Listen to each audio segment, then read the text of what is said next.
ناظرین، حضور نبی کریم رؤوف الرحیم صلی اللہ علیہ وسلم کے دادا حضرت عبد المطلب کی 6 بیویاں تھیں۔ ان میں سے فاطمہ بنت عمرو کے بطن اقدس سے 2 بیٹے عبداللہ اور ابو طالب پیدا ہوئے۔ حضرت عبداللہ کی ولادت ایک روایت کے مطابق حضور نبی کریم صلی اللہ علیہ وسلم کی ولادت سے تقریباً 17 سال پہلے 554 عیسوی میں ہوئی تھی، جبکہ دوسری روایت کے مطابق آپ کی ولادت نبی علیہ الصلوۃ والسلام کی ولادت باسعادت سے 25 سال پہلے سن 546 عیسوی میں مکہ مکرمہ میں ہوئی۔ حضرت عبداللہ ابن عبد المطلب کا اسم گرامی عبداللہ اور کنیت ابو محمد اور ابو احمد تھی، جبکہ آپ کا لقب ذبیح تھا۔ اہل سیر نے لکھا ہے کہ جب نور محمد صلی اللہ علیہ وسلم عبد المطلب سے رحم فاطمہ میں منتقل ہوا اور وہ حضرت عبداللہ کے حمل سے مشرف ہوئیں تو اس وقت ایک عجیب واقعہ پیش آیا۔ اس وقت آسمانی کتابوں کے عالم مسلسل آخری نبی حضرت محمد مصطفیٰ صلی اللہ علیہ وسلم کی تلاش اور جستجو میں مشغول رہتے تھے۔ ان لوگوں کے پاس وہ جبہ مبارک موجود تھا جس کو پہنے ہوئے حضرت یحییٰ علیہ السلام نے جام شہادت نوش فرمایا تھا۔ انہوں نے آسمانی کتابوں میں پڑھ رکھا تھا کہ جس دن اس جبہ اقدس پر موجود خون کے دھبے تازہ ہو جائیں گے، وہ نبی آخر الزمان کی ولادت کا قریبی زمانہ ہوگا۔ جب انہوں نے اس جبے پر خون کے نشانات کو تازہ پایا تو یقین کر لیا کہ اب آخری نبی کی ولادت کا وقت قریب آ چکا ہے۔ پھر جب وہ سات آ گئی جس رات جناب عبداللہ کی ولادت باسعادت ہوئی تو ملک شام کے علماء اور اہل کتاب نے ایک دوسرے کو متنبع کیا کہ پیغمبر آخر الزمان کے والد ماجد ام القریٰ مکہ مکرمہ میں پیدا ہو چکے ہیں۔ ناظرین، حضرت عبداللہ خاندان قریش میں سب سے زیادہ حسین اور اعلیٰ اخلاق کے مالک تھے، کیونکہ رسول اللہ صلی اللہ علیہ وسلم کا نور مبارک ان کی پیشانی میں جلوہ گر تھا۔ حضرت عبد المطلب کے بیٹوں میں سے عبداللہ کامل ترین خوبصورت اور محبوب ترین شخص تھے۔ اللہ تعالیٰ نے حضرت عبد المطلب کو عبداللہ کا نام رکھنے کی مخصوص رہنمائی فرمائی تھی، کیونکہ ان کا نام وہ نام ہے جو ازروع احادیث اللہ تعالیٰ کو تمام ناموں سے زیادہ پسند ہے، یعنی عبداللہ اور عبد الرحمن اللہ تعالیٰ کے ہاں سب سے زیادہ پسندیدہ نام ہیں۔ حضرت عبداللہ کی پیدائش کے بعد اللہ تبارک و تعالیٰ نے خصوصی طور پر آپ کی حفاظت اور نگہداشت فرمائی۔ ایک مرتبہ حضرت عبداللہ رضی اللہ تعالیٰ عنہ نے جب اپنے ساتھ عجیب و غریب واقعات مشاہدہ کیے تو اپنے والد گرامی جناب عبد المطلب سے کہا کہ میں جب کبھی مکہ مکرمہ کی وادی کوہ صبیر کی جانب جاتا ہوں تو میری پشت سے ایک نور چمکتا ہوا ظاہر ہوتا ہے جو کہ 2 حصوں میں تقسیم ہو کر مشرق و مغرب میں پھیل جاتا ہے، پھر دوبارہ اکٹھا ہو کر ایک بادل کی شکل اختیار کر لیتا ہے۔ یہ بادل میرے اوپر سایہ کرتا ہے، میری نگاہیں یہ مشاہدہ بھی کرتی ہیں کہ آسمان کے دروازے کھل گئے ہیں اور یہ بادل کا ٹکڑا آسمان کی طرف چلا گیا ہے، پھر یہ جلد ہی واپس میری پشت میں آ جاتا ہے۔ کبھی کبھی یہ بھی ہوتا ہے کہ جب میں زمین پر بیٹھتا ہوں تو زمین سے ایک آواز سنائی دیتی ہے، اے وہ بابرکت انسان جس کی پشت میں نور محمد صلی اللہ علیہ وسلم بطور امانت ہے، آپ پر سلامتی ہو۔ پھر بعض اوقات ایسا بھی ہوتا ہے کہ میں ایک خشک درخت کے نیچے بیٹھتا ہوں تو میرے بیٹھتے ہی وہ درخت ہرا بھرا ہو جاتا ہے اور مجھ پر سلام بھیجتا ہے۔ حضرت عبداللہ کے والد محترم جناب عبد المطلب نے جب اپنے فرزند کی یہ باتیں سنی تو فرمایا، اے میرے پیارے فرزند، تمہیں مبارک ہو، ان قریب تمہارا ایک فرزند پیدا ہوگا جو اللہ تعالیٰ کی مخلوق میں افضل ترین ہوگا۔ ناظرین، اللہ تعالیٰ نے حضرت عبداللہ کو بہت زیادہ حسن اور خوبصورتی سے نوازا تھا۔ جب آپ رضی اللہ تعالیٰ عنہ جوان ہوئے تو آپ کی خوبصورتی اور نیک سیرتی کا چرچا ہر سو عام ہو گیا۔ قریش کے بڑے بڑے سرداروں کی یہ خواہش تھی کہ حضرت عبداللہ ان کے داماد بنے۔ اپنی فرزندی میں قبول کرنے کی خواہش کا اظہار بہت سے سرداروں نے جناب عبد المطلب سے کئی بار کیا تھا۔ پھر یہ معاملہ اس حد تک بڑھا کہ جناب عبد المطلب شش و پنج میں پڑ گئے کہ کیا فیصلہ کریں، یہاں تک کہ حضرت عبداللہ کی عمر مبارک 25 سے 30 سال کے درمیان ہو گئی، مگر اس بارے میں حضرت عبد المطلب ابھی تک کوئی فیصلہ نہیں کر پا رہے تھے۔ اسی دوران ایک ایسا واقعہ رونما ہوا جس میں حضرت عبداللہ کی جان کو سخت خطرہ درپیش ہوا، مگر اللہ تعالیٰ نے آپ کی غیب سے حفاظت فرمائی اور دشمنوں کے شر سے محفوظ رکھا۔ چونکہ یہودی عالم یہ بات جانتے تھے کہ آخری نبی کی ولادت کا زمانہ قریب ہے، اور پھر انہیں یہ بھی علم تھا کہ یہ ولادت باسعادت عرب کے خطہ اقدس میں ہوگی، تو انہوں نے حضرت عبداللہ کو قتل کرنے کا ایک منصوبہ بنایا۔ یہودیوں نے سوچا کہ کسی طرح اس سلسلے کو ہی ختم کر ڈالیں، چنانچہ انہوں نے اس مقصد کے لیے بہت سے جوانوں کو تیار کر کے مکہ مکرمہ کی طرف بھیجا، مگر اللہ تعالیٰ نے حضرت عبداللہ کی حفاظت فرمائی اور دشمن آپ کو کوئی بھی نقصان نہ پہنچا سکے۔ اس طرح کئی مرتبہ ہوا، دشمن آپ کو ختم کرنے کی نیت سے آئے، لیکن نور محمدی صلی اللہ علیہ وسلم کی برکت سے ہر مرتبہ ناکام اور نامراد واپس لوٹے۔ ایک مرتبہ یوں ہوا کہ یہودیوں کی ایک جماعت جس میں 70 کی تعداد میں ایسے یہودی شامل تھے جو تلوار کے دھنی اور لڑنے میں خاص مہارت رکھتے تھے، اکٹھے ہو کر آپس میں اس بات کا مصمم ارادہ کرتے ہوئے عہد کیا کہ جب تک وہ حضرت عبداللہ کو قتل نہ کر لیں گے ہرگز واپس نہیں جائیں گے۔ چنانچہ یہ بدبخت لوگ اپنے ناپاک ارادے کو عملی جامہ پہنانے کی غرض سے روانہ ہوئے یہ بدبخت رات کے وقت سفر کرتے اور دن کو کسی محفوظ جگہ پر چھپ کر آرام کرتے۔ اسی طرح سفر کی منازل طے کرتے ہوئے یہ لوگ مکہ مکرمہ پہنچ گئے۔ مکہ مکرمہ پہنچنے کے بعد یہ لوگ اب اس موقع کی طاق میں رہنے لگے کہ کسی طرح حضرت عبداللہ کو تنہا پائیں اور اپنا کام کر دکھائیں۔ پھر اتفاق سے ایک دن حضرت عبداللہ شکار کے لیے تنہا مکہ مکرمہ سے باہر تشریف لے گئے۔ ان بدبختوں کو یہ موقع ہاتھ آ گیا اور یہ سب اکٹھے ہو کر حضرت عبداللہ کے پیچھے اپنے ارادے کو پائے تکمیل تک پہنچانے کے لیے نکل کھڑے ہوئے۔ اتفاق سے اس وقت حضور نبی کریم صلی اللہ علیہ وسلم کے نانا جناب وہب بن عبد مناف بھی جنگل میں موجود تھے اور یہ بھی شکار کے ارادے سے نکلے ہوئے تھے۔ وہب بن عبد مناف ابھی حضرت عبداللہ سے دور ہی تھے کہ انہوں نے اس حملہ آور جماعت کو دیکھا جو ہتھیاروں سے لیس حضرت عبداللہ پر حملے کے لیے پر تول رہی تھی۔ جناب وہب بن عبد مناف نے فوری طور پر اس صورتحال کو سمجھ لیا اور عربوں کی روایتی غیرت و حمیت کے تقاضے کے پیش نظر اس بات کو گوارا نہ کیا کہ ایک شخص اس طرح تنہائی کے عالم میں دشمن کے ہاتھوں مارا جائے، مگر جب یہ آگے بڑھنے لگے تو دل میں خیال آیا کہ دشمن تو کافی تعداد میں ہیں جبکہ میرے ساتھ صرف چند ساتھی ہیں۔ ابھی وہ یہ سوچ ہی رہے تھے کہ اس معاملے میں کیا کریں اور حملہ آوروں کو کیسے روکیں۔ انہوں نے دیکھا کہ ایک آسمانی مخلوق سفید گھوڑوں پر سوار زمین پر اتری۔ ان سواروں کی شکل دنیا کے لوگوں سے مشابہ نہیں تھی اور یہ سوار حملہ آوروں کو حضرت عبداللہ کے آگے سے دور کرنے لگ گئے۔ یہ دیکھ کر حملہ آوروں کے چھکے چھوٹ گئے اور وہ اپنے مقصد میں ناکام اور نامراد ہو کر واپس لوٹ گئے۔ جناب وہب بن عبد مناف نے یہ عجیب و غریب منظر دیکھا تو حیرت زدہ رہ گئے اور بہت متاثر ہوئے۔ ناظرین، حضرت عبداللہ رضی اللہ تعالیٰ عنہ کی خوبصورتی دیکھ کر قریش کی اکثر عورتیں آپ کے حسن و جمال سے متاثر ہو کر سر راہ بیٹھ جایا کرتی تھیں، اور جب حضرت عبداللہ رضی اللہ تعالیٰ عنہ ادھر سے گزرتے تو وہ آپ کو اپنی طرف راغب کرنے کی ناکام کوششیں کیا کرتیں، مگر چونکہ اللہ تعالیٰ پردہ غیب سے آپ کی ہر طرح سے حفاظت فرماتا تھا، اس لیے ان عورتوں کو مایوسی ہوتی اور وہ اپنے مقصد میں ناکام و نامراد ہو کر واپس لوٹ جاتی۔ ناظرین، سرکار مدینہ صلی اللہ علیہ وسلم کے نانا جناب وہب بن عبد مناف تو پہلے ہی حضرت عبداللہ کے قربیدہ تھے۔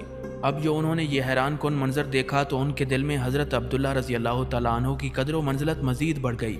ان کے دل میں یہ خواہش پیدا ہوئی کہ اگر اپنی پیاری بیٹی حضرت آمنہ رضی اللہ تعالیٰ عنہ کو حضرت عبداللہ کے نکاح میں دے دوں اور واقعتاً ایسا ہو جائے تو کیا ہی اچھی اور خوشی کی بات ہے۔ چنانچہ وہب بن عبد مناف یہی بات سوچتے ہوئے اپنے گھر واپس پہنچے۔ گھر آ کر گھر والوں سے کہا کہ میں یہ چاہتا ہوں کہ اپنی صاحبزادی آمنہ رضی اللہ تعالیٰ عنہ کا نکاح جناب عبد المطلب کے بیٹے حضرت عبداللہ رضی اللہ تعالیٰ عنہ سے کر دوں۔ گھر والوں نے اس کی تجویز سے اتفاق کر لیا۔ پھر وہب بن عبد مناف نے یہ بات اپنے خاص دوستوں کے توسط سے حضرت عبد المطلب تک پہنچا دی۔ بعض روایات میں آتا ہے کہ جناب وہب بن عبد مناف نے اپنی بیوی برا بنت عبد العزیٰ کو اس مقصد کے لیے حضرت عبد المطلب کی خدمت میں بھیجا تاکہ وہ اس بات کو آگے بڑھائیں اور وہ جناب عبد المطلب سے اس بارے میں بات کریں کہ میری نیک سیرت، خوبصورت اور خوش اخلاق بیٹی سیدہ آمنہ رضی اللہ تعالیٰ عنہ کو اگر وہ اپنے بیٹے حضرت عبداللہ رضی اللہ تعالیٰ عنہ کے ساتھ نکاح میں قبول فرما لیں تو یہ ہمارے لیے سعادت کی بات ہوگی۔ حضرت عبد المطلب بھی چونکہ اب یہ چاہتے تھے کہ حضرت عبداللہ کی شادی کر دی جائے، مگر وہ اس کے لیے کسی ایسی لڑکی کی تلاش میں تھے جو حسب و نسب کے لحاظ سے بلند مرتبہ ہو اور عفت و پاک دامنی میں بھی ممتاز ہو۔ اس لیے جناب وہب بن عبد مناف کی طرف سے جب آپ کو سیدہ آمنہ رضی اللہ تعالیٰ عنہ کا رشتہ حضرت عبداللہ رضی اللہ تعالیٰ عنہ کے لیے آیا تو آپ نے محسوس کیا کہ جن صفات عالیہ کی لڑکی کو وہ تلاش کر رہے تھے وہ صفات یقیناً سیدہ آمنہ رضی اللہ تعالیٰ عنہ میں موجود ہیں اور حضرت عبداللہ کا رشتہ ان کے ساتھ نہایت مناسب رہے گا۔ چنانچہ حضرت عبد المطلب نے اس رشتے کا ذکر اپنے گھر والوں سے کیا۔ گھر والوں نے بھی اس تجویز سے اتفاق کیا اور یوں یہ مقدس رشتہ طے پا گیا۔ ناظرین، اس مقدس رشتے کے طے ہونے کے بارے میں روایات میں آتا ہے کہ یمن کے ایک عالم نے جناب عبد المطلب سے ایک مرتبہ اشارتاً اس کا ذکر کر دیا تھا۔ واقعہ کچھ یوں ہے کہ جناب عبد المطلب ایک مرتبہ یمن کی طرف سفر پر گئے ہوئے تھے۔ وہاں پر ایک بہت بڑا عالم رہتا تھا جو کتاب اللہ کے بارے میں جانتا تھا۔ اس عالم کی ملاقات جناب عبد المطلب سے ہوئی تو اس نے ملاقات کے دوران پوچھا، آپ کا تعلق کس قبیلے سے ہے؟ حضرت عبد المطلب نے اسے بتایا کہ میں بنی ہاشم سے ہوں اور ان کا فرزند ہوں۔ اس عالم نے جب بنی ہاشم کا نام سنا تو کہنے لگا، اگر آپ مجھے اجازت دیں تو میں آپ کے جسم کے کچھ حصے دیکھنا چاہتا ہوں۔ حضرت عبد المطلب نے اس شرط پر اسے اجازت دی کہ جسم کے پوشیدہ حصوں کو نہ دیکھا جائے۔ عالم نے رضامندی ظاہر کی اور اس نے جناب عبد المطلب کی ناک کا ایک نتنا اپنے ہاتھ میں پکڑ کر تھوڑا سا نیچے کھینچا اور پھر دوسرا نتنا اسی طرح کھینچا۔ ایک اور روایت میں آتا ہے کہ اس عالم نے جناب عبد المطلب کے دونوں ہاتھوں کی ہتھیلیوں کو بڑے غور سے دیکھا اور کہنے لگا، ایک سے ملک و سلطنت اور دوسرے سے نبوت کا اظہار ہو رہا ہے۔ پھر اس عالم نے آپ سے پوچھا، کیا آپ کے بیٹے جناب عبداللہ کی شادی ہو گئی ہے؟ حضرت عبد المطلب نے نہیں میں جواب دیا تو اس نے کہا اب تم واپس جا کر ان کی شادی قبیلہ بنی زہرہ میں کر دینا۔ چنانچہ جب سیدہ آمنہ رضی اللہ تعالیٰ عنہ کا رشتہ حضرت عبداللہ رضی اللہ تعالیٰ عنہ کے لیے حضرت عبد المطلب کے پاس آیا تو آپ نے یہ رشتہ فوراً قبول کر لیا۔ اس طرح اس عالم کی وہ بات جو اس نے اپنے علم کے ذریعے معلوم کر کے کی تھی پوری ہو گئی، یعنی دو منافوں جناب عبد مناف بن قصی اور عبد مناف بن زہرہ کے خاندانوں کے مابین ایک رشتہ قائم ہو گیا۔ ابن حشام لکھتے ہیں کہ جناب عبد المطلب اپنے پیارے بیٹے حضرت عبداللہ کو ساتھ لے کر وہب بن عبد مناف بن زہرہ کے پاس آئے۔ جناب وہب بن عبد مناف بنی زہرہ میں عزت و نسب دونوں کے لحاظ سے سردار تھے۔ انہوں نے اپنی نیک سیرت بیٹی سیدہ آمنہ رضی اللہ تعالیٰ عنہ کو حضرت عبداللہ رضی اللہ تعالیٰ عنہ کے نکاح میں دے دیا۔ سیدہ آمنہ رضی اللہ تعالیٰ عنہ عزت و نسب اور رتبے کے لحاظ سے قریش کی عورتوں میں افضل ترین تھیں۔ حضرت آمنہ رضی اللہ تعالیٰ عنہ کی والدہ برا بنت عبد العزیٰ بھی ایک نیک خاتون تھیں اور نسب کے لحاظ سے بلند مرتبے پر فائز تھیں۔ ناظرین، رقیہ بنت نوفل اپنے بھائی سے سنا کرتی تھیں کہ اس امت میں ایک پیغمبر تشریف لانے والے ہیں، تو اس نے جناب عبداللہ کے چہرے کو دیکھا جس میں نور مصطفیٰ صلی اللہ علیہ وسلم چمک رہا تھا۔ اس نے گمان کیا کہ آنے والا پیغمبر اسی شخص سے ہوگا، کیونکہ جناب عبداللہ قریش میں سب سے خوبصورت ترین شخص تھے۔ وہ حضرت عبداللہ رضی اللہ تعالیٰ عنہ کو دیکھ کر کہنے لگی میں تجھے اتنے اونٹ دوں گی جتنے تیری خاطر ذبح کیے گئے تھے، لیکن اس شرط پر کہ تو مجھ سے ابھی خواہش پوری کرے۔ شاید اس طرح کا نکاح جو گواہوں اور ولی کے بغیر ہو وہ ان کی شریعت میں جائز تھا، کیونکہ وہ عورت نہ تو زانیہ تھی اور نہ زنا کرنے کا ارادہ کرنے والی تھی، بلکہ باحیا اور پاک دامن تھی۔ حضرت عبداللہ رضی اللہ تعالیٰ عنہ کے چہرہ مبارک میں اسے نور نبوت نظر آیا تو اس نے یہ بات کہی۔ وہ یہ امید لگائے بیٹھی تھی کہ نبی آخر الزمان حضرت محمد مصطفیٰ صلی اللہ علیہ وسلم کی والدہ کا شرف حاصل کر لے، لیکن اللہ تعالیٰ نے ایسا نہ چاہا۔ وہ جس کے مقدر میں تھا اسے ہی ملنا تھا۔ اس پیشکش کے جواب میں حضرت عبداللہ نے کہا دیکھو میرے والد میرے ساتھ ہیں، میں ان کے خلاف بھی نہیں کر سکتا اور نہ ہی انہیں چھوڑ سکتا ہوں۔ رقیہ بنت نوفل نے کہا اللہ کی قسم میں بدکار عورت نہیں ہوں، لیکن میں نے تمہارے چہرے میں نور نبوت دیکھا ہے تو میں نے ارادہ کیا کہ وہ میرے اندر منتقل ہو جائے، مگر اللہ تعالیٰ کو یہ منظور نہیں تھا۔ اس نے جہاں منتقل کرنا تھا کر دیا۔ پھر جب قریش کے نوجوانوں کو یہ خبر ملی کہ فلاں عورت نے اپنے آپ کو عبداللہ بن عبد المطلب پر پیش کیا اور حضرت عبداللہ نے انکار کر دیا تو انہوں نے اس عورت سے اس کا تذکرہ کیا تو اس کے جواب میں اس عورت نے چند اشعار کہے جن کا ترجمہ یوں تھا میں نے بجلی کی طرح ایک نور دیکھا تھا جس نے کالے بادلوں کو بھی جگمگا دیا تھا۔ اس بجلی میں ایسا نور تھا جو کامل چاند کی طرح اپنے ماحول کو منور کر رہا تھا۔ میں نے چاہا کہ اسے حاصل کر لوں تاکہ میرے لیے باعث افتخار بن جائے، لیکن ہر پتھر جس کو رگڑا جائے تو اس سے آگ نہیں نکلتی۔ مگر اس ظہری عورت یعنی حضرت آمنہ رضی اللہ تعالیٰ عنہ کی عزت و عظمت کے کیا کہنے۔ حضرت عبداللہ رضی اللہ تعالیٰ عنہ نے حضرت آمنہ رضی اللہ تعالیٰ عنہ کے ساتھ شادی کرنے کے بعد پھر اس عورت کو پیغام بھیجا کہ میں اب تمہارے ساتھ شادی کرنے کے لیے تیار ہوں، تو وہ کہنے لگی اب مجھے تمہارے اندر کوئی بات نظر نہیں آتی، لہٰذا میں انکاری ہوں، کیونکہ پہلی مرتبہ جب تمہارا گزر میرے سامنے سے ہوا تھا تو میں نے تمہاری دونوں آنکھوں کے درمیان سے آسمانوں کی طرف اٹھتا ہوا ایک نور دیکھا تھا، لیکن اب وہ نور حضرت سیدہ آمنہ رضی اللہ تعالیٰ عنہ کی طرف منتقل ہو گیا۔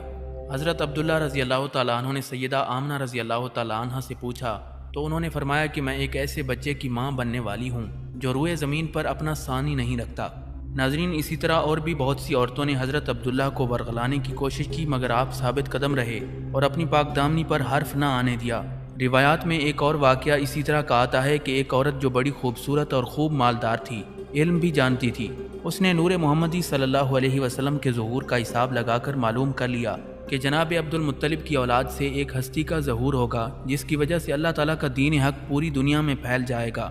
چنانچہ وہ عورت اس خیال میں کہ شاید اللہ تبارک و تعالیٰ اس پر اپنی رحمت نازل فرما دے اور یہ نعمت عظمیٰ اسے نصیب ہو جائے، وہ اس انتظار میں تھی کہ کب وہ مبارک ہستی ملے اور وہ اس سے اپنا مقصود حاصل کرے۔ چنانچہ حضرت عبداللہ رضی اللہ تعالیٰ عنہ کو اس نے سرے راہ دیکھا تو نور محمدی صلی اللہ علیہ وسلم آپ کی پیشانی میں چمک رہا تھا۔ اس عورت کو گویا اپنی منزل مل گئی تھی۔ حضرت عبداللہ رضی اللہ تعالیٰ عنہ کے چہرے کا حسن آب و تاب سے ظاہر ہو رہا تھا۔ جیسے ہی اس عورت کی نظر آپ پر پڑی تو وہ دیوانہ وار بھاگتی ہوئی آپ کے سامنے آ کھڑی ہوئی۔ اس نے بھی دوسری عورتوں کی طرح حضرت عبداللہ رضی اللہ تعالیٰ عنہ کو ورغلانے کی کوشش کی کہ کسی طرح اس کا مقصد پورا ہو جائے، مگر حضرت عبداللہ رضی اللہ تعالیٰ عنہ نے اس کی باتیں سن کر اور اس کی خواہش کو دیکھتے ہوئے فرمایا یہ ایک بہت ضروری بات ہے جس کا جواب اس قدر جلدی اور اپنے بزرگوں کے مشورے کے بغیر میں نہیں دے سکتا، لہٰذا مجھے کچھ مہلت دو کہ تم نے جو نکاح کی درخواست کی ہے اس پر غور کروں اور مشورے کے بعد کوئی جواب دوں۔